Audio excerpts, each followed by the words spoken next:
परिस्थिति व्यक्ति को और एक संगठन को फिर से एक्टिव होने पर मजबूर करती है। वो पर काम करते हुए अखिल भारतीय राष्ट्रवादी किसान संगठन दोबारा से तो देखिए वो रणवीर सेना एक संगठन से जोड़ देना उस समय का मांग था वो, क्योंकि जिस तरीके से नक्सलाइट्स और माओवादी बिहार में ऑपरेशन कर रहे थे अपना, पुलिस कहीं ना कहीं जो बिहार की सरकार थी कहीं ना कहीं उस समय फेलियर साबित हुई। इसको बढ़ता है किसी तरीके का प्रताड़ना लोगों पर, किसानों पर, तो शायद उस तरह की सेना फिर देखने को मिले, क्योंकि हमने देखा है कि एक रिबेलियन तब तैयार होता है जब उसको क्रश करने का लोगों की मांग। जबरदस्ती रोजगार की लड़ाई वो लड़ा है जो पढ़ ही नहीं रहा। नमस्कार, मेरा नाम राकेश है और आप प्रयास न्यूज़ देख रहे हैं। पिछले दिनों सोशल मीडिया पे एक 8 साल पुरानी संगठन का फिर से लोगो और झंडा देखने को मिल रहा है। इस संगठन का नाम है अखिल भारतीय राष्ट्रवादी किसान संगठन। बिहार में काफ़ी चर्चित संगठन है। इस संगठन के मुखिया थे ब्रह्मेश्वर प्रसाद, जिनकी हत्या कर दी गई थी। सीबीआई जांच भी मिला था, लेकिन उसका अभी तक कोई नतीजा नहीं आया है। तो इसी संगठन के राष्ट्रीय प्रवक्ता आज हमारे साथ हैं और इनसे हम जानेंगे कि इस संगठन का फिर से इस तरह से चर्चा में आना और सदस्यता अभियान चलाना किस तरफ इशारा करती है, जबकि बिहार में चुनाव का माहौल है। तो हमारे साथ अमृतांशु वत्स हैं, ये राष्ट्रीय प्रवक्ता हैं। बहुत बहुत स्वागत है आपका। नमस्कार, बहुत बहुत स्वागत। सबसे पहले तो आप ये बताइए कि क्या है मकसद, क्या है फिर से चुनाव के समय में इस संगठन को एक्टिव करने का? देखिए, चुनाव के समय में इसको नहीं कहिए एक्टिव होना, एक्टिव काम बहुत दिन से चल रहा था। लॉकडाउन की वजह से इसमें थोड़ा आ गया लेजीनेस, नहीं तो अभी तक बहुत पहले ही इसको एक्टिव कर दिया था। हाँ, जहाँ तक बात है इलेक्शन की, तो कोशिश चल रही थी कि सिर्फ किसानों की लड़ाई लड़ने से और आंदोलन करने से नहीं होगा काम, क्योंकि जब तक हमारा कोई एक व्यक्ति सरकार के पास आवाज़ उठाने के लिए नहीं रहता है, जब तक आपका सरकार में नहीं रहता है, तब तक कोई किसानों की बात कोई सुनने वाला भी नहीं है, ना बिहार में ना भारत में कहीं पर भी।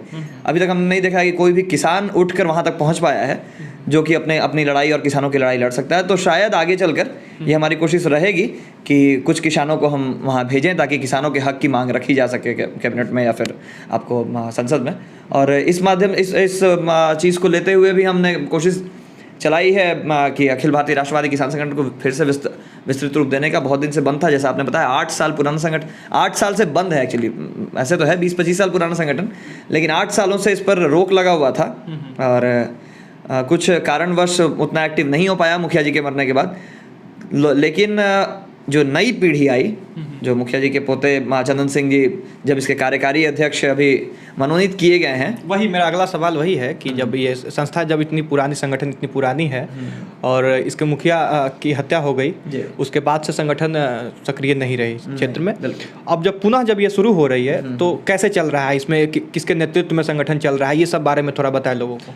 देखिए, अभी अखिल भारतीय राष्ट्रवादी किसान संगठन के जो नेतृत्व करता है वो चंदन सिंह जी हैं।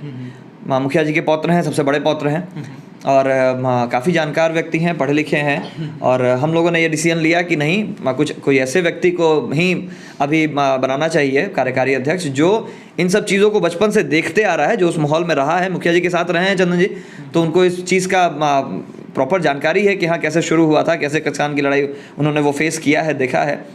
एक अच्छे होनहार स्टूडेंट भी रहे हैं, यूपीएससी कैंडिडेट भी रहे हैं, तो उनसे बढ़िया कार्यकारी अध्यक्ष। और नई पीढ़ी को, जो युवा पीढ़ी है आज की, अब देखिए हमारे पास अब ये समय नहीं है या वो पुरानी वाली बात नहीं है कि अब सिर्फ आप जो बिहार का जो 80% आबादी है, 85% आबादी है, वो गांव में ही रह रहा है। अब गांव के लड़के निकल के शहर में पढ़ने भी आ रहे हैं, तो उनको उनके नेतृत्व के लिए वैसा एक नेतृत्वकर्ता भी चाहिए जो उनके लेवल का हो, उनके फील्ड का हो, जो उनकी बातों को समझ सके और जो अच्छे तरीके से उनका मार्गदर्शन कर सके।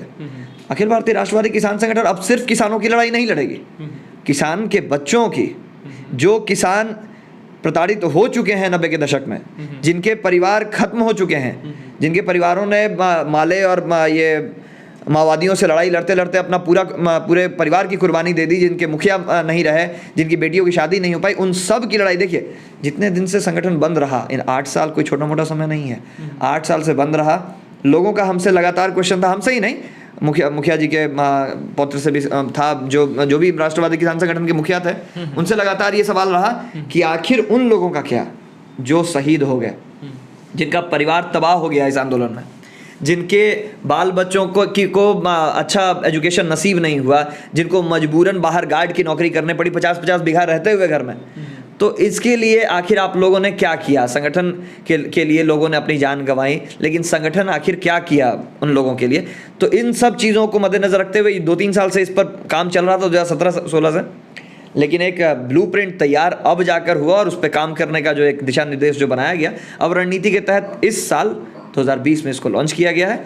अब सारी के बिंदुओं पर विचार करते हुए ये देखा जाएगा कि हाँ, कैसे हम रोजगार दे पाएंगे उन बच्चों को जो बर्बाद हो गए थे इस आंदोलन में, जिनके परिवार, कैसे उन बच्चियों की शादी करवा पाएंगे जो आज शादी की उम्र की हो गई होंगी या हो गई हैं, उन परिवारों का जिनके मुखिया खत्म हो गए, उनका उसका जीविका कैसे चलेगा, इन सारे बिंदुओं पर काम करते हुए अखिल भारतीय राष्ट्रवादी किसान संगठन दोबारा से फ्रेम में आई है। जब पहले संगठन ये सक्रिय थी उस समय एक सेना का भी नाम था, रणवीर सेना। उस सेना का भी नाम हमेशा इस संगठन के साथ जोड़ा जाता था। तो इस बारे में क्या कहिएगा? फिर से क्या उस सेना के आने के भी संकेत है क्या? देखिए, जहाँ तक रणवीर सेना का नाम है तो हम रणवीर सेना से हमारा कोई ऐसा वास्तविक संबंध नहीं रहा है। अखिल भारतीय राष्ट्रवादी किसान संगठन सिर्फ किसानों का संगठन था, किसानों के हक की आवाज़ उठाने वाला संगठन है और था भी, लेकिन अब उस समय के मौजूदा सरकार ने रणवीर सेना का नाम दिया। एक आर्म्स मिलिशिया एक शुरू हुआ उस समय। तो देखिए, वो रणवीर सेना एक संगठन से जोड़ देना उस समय का मांग था वो, क्योंकि जिस तरीके से नक्सलाइट्स और माओवादी बिहार में ऑपरेशन कर रहे थे अपना, पुलिस कहीं ना कहीं जो बिहार की सरकार थी कहीं ना कहीं उस समय फेलियर साबित हुई इसको टैकल करने। उस समय का मांग था। और अभी देखिए, परिस्थितियों के अनुसार, अब जैसा आपने बताया, परिस्थिति व्यक्ति को और एक संगठन को फिर से एक्टिव होने पर मजबूर करती है।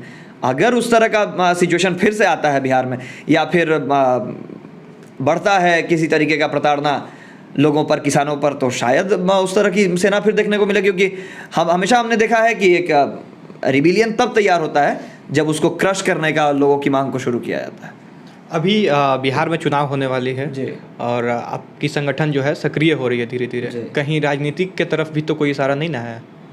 नहीं, फिलहाल राष्ट्रवादी किसान संगठन का राजनीति में कोई अभी इंटरेस्ट नहीं है। हम लोग राजनीति करने, पहले भी हमने राजनीति नहीं किया, आज भी नहीं किया, लेकिन हाँ, कोशिश रहेगी कि आने वाले समय में अगर हम तो चाहते हैं कि उस सरकार को समर्थन करें, उन लोगों को समर्थन करें जो किसानों की मांग रख सकें। अगर कोई सुनने वाला नहीं रहा आने वाले समय में भी, तो हो सकता है कि अखिल भारतीय राष्ट्रवादी किसान संगठन अपना कोई उम्मीदवार खड़ा करे। अगर इस चुनाव की बात करें तो, चूंकि अब 1-2 महीना इसको आप सस्पेंस में ही रखें, हो भी सकता है, नहीं भी हो सकता है, क्योंकि अखिल भारतीय राष्ट्रवादी किसान संगठन का एक ही मुद्दा है कि अगर हमारे पास कोई कैंडिडेट ऐसा मिल जाता है या कोई व्यक्ति अगर जिनका एक छवि रहा है किसानों के प्रति, तो हम बेफिक्र होकर उनको सपोर्ट करें। अगर नहीं मिला तो शायद ऐसा हो सकता है कि आने वाले चुनाव में भी कोई ऐसा व्यक्ति हमारे तरफ से खड़ा हो या संगठन जिसको सपोर्ट करे इस बार के विधानसभा के इलेक्शन। अभी आप लोगों का सदस्यता अभियान चल रहा है, लोगों को जोड़ा जा रहा है संगठन से। जब एक टारगेट होगा आप लोगों के मन में कि इतने लोगों को फिलहाल जोड़ना है, उसके बाद संगठन को ज़मीनी स्तर पे लेके आना है, सबसे पहला काम क्या कीजिएगा पूरी तरह से संगठन, जब लोग जुड़ जाएंगे संगठन से तो फिर से? देखिए, बिल्कुल आपने सही कहा कि सदस्यता अभियान अभी शुरू हो चुका है और आपने देखा भी होगा, अभी सोशल मीडियाज़ के माध्यम से आपको ये दिखाई दे रहा होगा। हमारा टारगेट है कि बिहार का हर वो गांव जहां किसानी चल रहा है, जहां किसान हैं, किसी भी वर्ग के हों, किसी भी जाति के हों, किसी भी मजहब के हों, किसानों के लिए संगठन शुरू से रही है और आगे भी काम करेगी। एक बार जब टारगेट कंप्लीट हो जाता है, तब जो आपने कहा जैसा कि इसका क्या काम रहेगा, कैसे होगा? यहाँ थोड़ा सा रोकना चाहूँगा। अखिल भारतीय राष्ट्रवादी किसान संगठन में सभी जाति के लोग रहेंगे? हाँ बिल्कुल, पहले भी सभी जाति के लोग थे। देखिए, एक भ्रांति फैलाई गई अखिल भारतीय राष्ट्रवादी किसान संगठन में। आप देखिए, पठान थे, आपको खान्स थे, यहाँ की कुर्मी भी थे बहुत जगह पे।